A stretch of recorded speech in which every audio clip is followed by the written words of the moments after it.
Welcome back to This Day Live, the Sunday talk show here on the Arise News channel. Kenya's president. Let's go to Kenya, where the election has been concluded. The president, Uhuru Kenyatta, has been re-elected in a presidential poll rerun that was marred by violence and a boycott by the main opposition coalition. The Independent Electoral and Boundaries Commission on Monday said Kenyatta won 98.2% of the votes that were cast in the October 26th election, according to results from 265 out of 290 constituencies, plus ballots from the diaspora. Raila Odinga, leader of the National Super Alliance Opposition Alliance, received 0.9% of the votes, according to the Electoral Commission.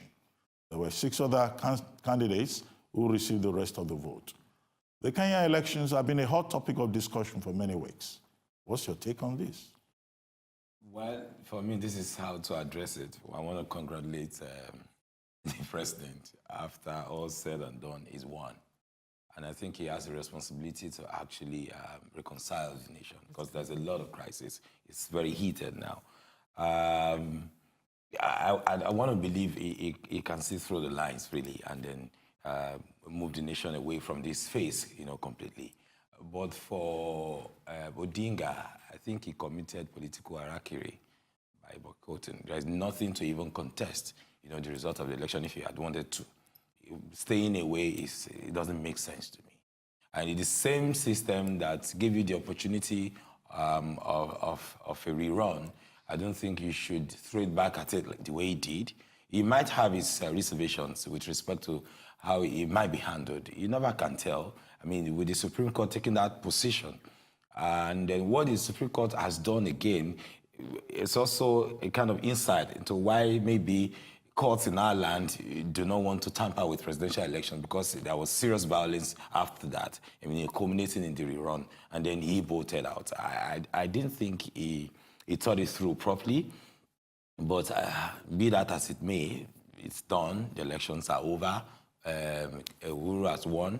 The nation must move forward, and he has to be the father of all. He must put behind him all the bitterness, that characterized the post-annulment, and then just move on. Well, good point there, but are there issues of legitimacy?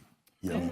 I was just thinking that I think it would be interesting. I mean, I'm not quite sure around the world what the minimum voter turnout should be before someone's declared president. So if only 10% of the voting population show up, is that enough to give you a mandate to run a country? I don't know numbers off the top of my head, but it'll be an interesting study to see. Yeah, it's a normal thing for that kind of lower turnout anyway, but fundamentally... There was a higher one for the first, obviously. Yeah. There was a higher turnout for the first... This was a rerun. Yes, for the rerun. Fundamentally, I think personally that the Supreme Court were too activist in their opinion. I think that election shouldn't have gone to rerun the way they did. Personally, I think... I'm asking, why not? So, it was... They didn't give a very clear judgment. Yes, they did. They said the judgment was clear. The judgment was clear. The process was flawed. It was clear. It was based on the Constitution. Yeah, it was based on the Constitution. The process was flawed, and they were right about that. It was clear. There was no contest. But I saw the crisis coming. This crisis, I saw it coming. But even Uhuru said clearly that the Supreme Court did not doubt the number of votes I got. Yeah. They only questioned the process and then said, fine. So the reason why I said that, because of the history of Kenya, right? The history and the recent history of Kenya with the violence. I think the nation could have avoided this, because Uhuru would have won. Now you're talking about discretion. Yes, Uhuru We're talking about discretion. Yes. Now the discretion was at collusion with the law, the Constitution. Exactly. I mean, the law took... because the law is also a social modulator. Yes. And sometimes, the highest court, the apex court in a country, could choose to stabilize situation. I think at the end of the day, it is democracy that has won. And the major test is for the people of Kenya.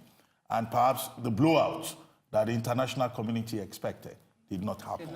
Was the international community right to have stayed away from this rerun? No, I just wanted to piggyback on what he said. Sorry, just to piggyback on what you said. You're saying that if the Supreme Court hadn't given that judgment, we wouldn't have lost lives. If they hadn't, we might have lost more lives. So you never know. The international community, the international community running away from this rerun was to say things, because they almost took the blame for that. Yes. Because we know what happened in the last election. When Uhuru won, And Raylan Digger was not happy about it as well. And everything went well. Yeah, but there were no issues. Raila didn't have an issue then. He didn't go to court. He didn't do anything. But it was very clear something went wrong in there this was an issue, and he had said it before even the results were I always announced. advocate for rule of law, but then I see your point, because at the end of the day, yes. the crisis that followed that rerun, I almost thought they shouldn't have cancelled the election because people died needlessly.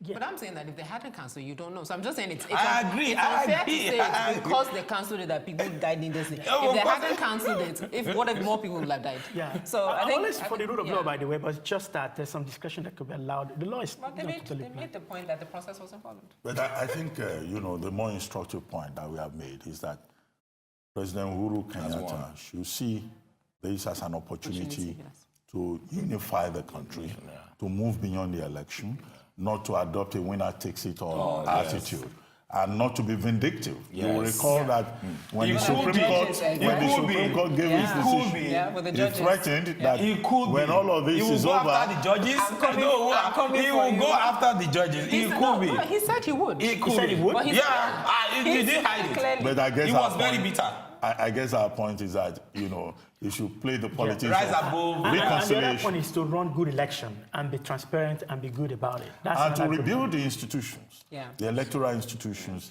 in Kenya, to ensure greater integrity. All over Africa. Because, some officials of the commission even left, because they had no faith in the process that they were supposed to. Ghana was a good example. Well, Ghana has always been good. We've got to go. Yes. You've been watching This Day Live, this Sunday talk show here on Arise News. I'm Ruben Abati. From our team here in Lagos, is bye for now, and thank you very much for watching.